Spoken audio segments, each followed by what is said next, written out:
pańskiej perspektywy, kogo pan szuka podczas konkursu Jankego? Bardziej skrzypka solisty, czy bardziej skrzypka kameralisty? Nie, to jest zdecydowanie skrzypka solisty. Ja myślę, że to jest jednak taki repertuar, też to jest jakby trochę taki konkurs przed Wieniawskim, tak? To myślę, że tutaj szukamy zdecydowanie solistę, który będzie no, reprezentował Polski, tak? Bo to jest faktycznie ogólnopolski konkurs, ale solistę. Jakiego solistę? To chciałem, zastanawiam się, czy to mówić, czy nie. Jakiego solistę? Myślę, że czy ja ogólnie, tak, zawsze szukam osoby, która, no wiadomo, wirtuos, tak, w tym sensie, że nie ma żadnych kłopotów technicznych, bawi się tym instrumentem, bawi się tam, gdzie jest trudne, im trudniej, tym łatwiej powinno wyglądać. To jest jakby w miarę oczywiste, a też zawsze bardzo mnie to daje dużo satysfakcji, jak widzę, że ktoś stara się zaskoczyć, tak? Ktoś po prostu ma własny dźwięk, ma własny język i jestem bardzo mile zaskoczony, bo to widzę takie przypadki teraz, że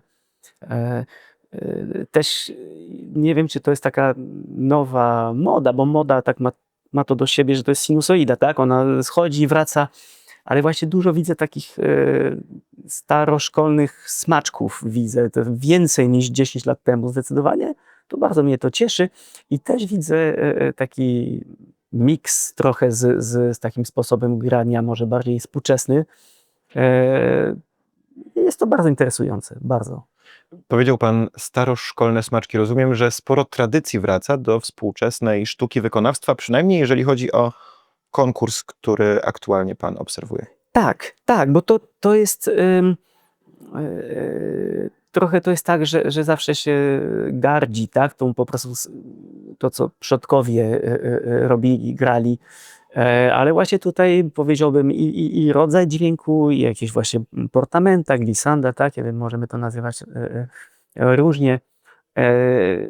Są takie rzeczy, które widzę, że jakby odważnie do tego podchodzą kandydaci, bo to jest naprawdę taki już zabieg interpretacyjny. To nie jest, to trzeba się podpisać. Ktoś na przykład, to nie wiem, czy powinien się wyrażać, ale na pewno mnie to bardzo zaskoczyło. Tak połączył jeden utwór Izai Rêve d'enfant, czyli sen dziecka, i bez żadnej przerwy zaczął na przykład Subito Lutosławskiego. To myślę, że to takie rzeczy właśnie trochę teatralne, trochę takie, że odważnie, bo może się to bardzo nie podobać. Mi się to spodobało, ale myślę, że to jest tak, taka artystyczna jednak odwaga. Czyli konkurs konkursem, ale de facto słucha pan trochę tych wykonań jak koncertów po prostu. Jak najbardziej, tak. Nawet szczerze brakuje mi oklasków między utworami. Że ktoś kończy, nie wiem, jakąś super efektowną sonatę, jest cisza, wszyscy notują, bo konkurs i dopiero oklaski na końcu, ale rozumiem, że tutaj oceniamy cały występ i może taka jest, takie są zasady konkursu, ale brakuje mi tej aury koncertowej.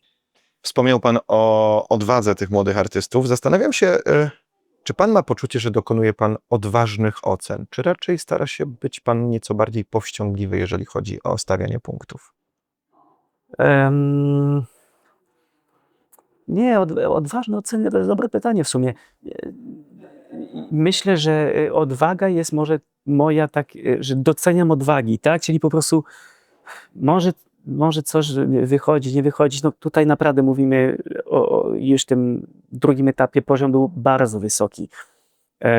Nie dało się po prostu dać takiej naprawdę słabszej oceny. To wszystko było dosyć wysoko, ale jak ktoś jeszcze do tego, że wszystko powiedzmy odpaliło, tak, technicznie, jak jeszcze do tego ktoś miał tą odwagę, żeby robić coś i że mi się to podobało, musi mi się to też podobać, to może ten punkt wyżej był. A nawet jak mi się nie podobało, to też to doceniam, tak? Bo ta odwaga jest ważna.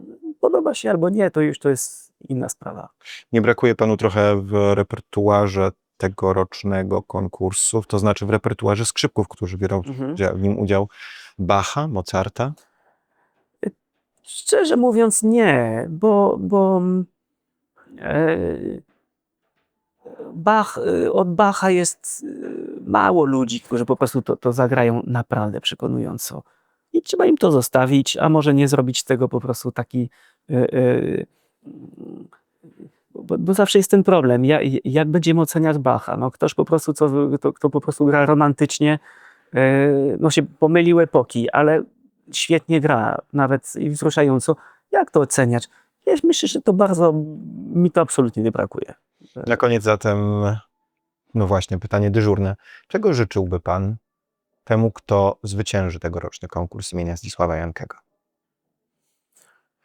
No, to mógłbym mu życzyć, żeby się cieszył, żeby się przygotował na Wieniawskim, tak, bo to otwiera drzwi, żeby cały czas dążył do tego, żeby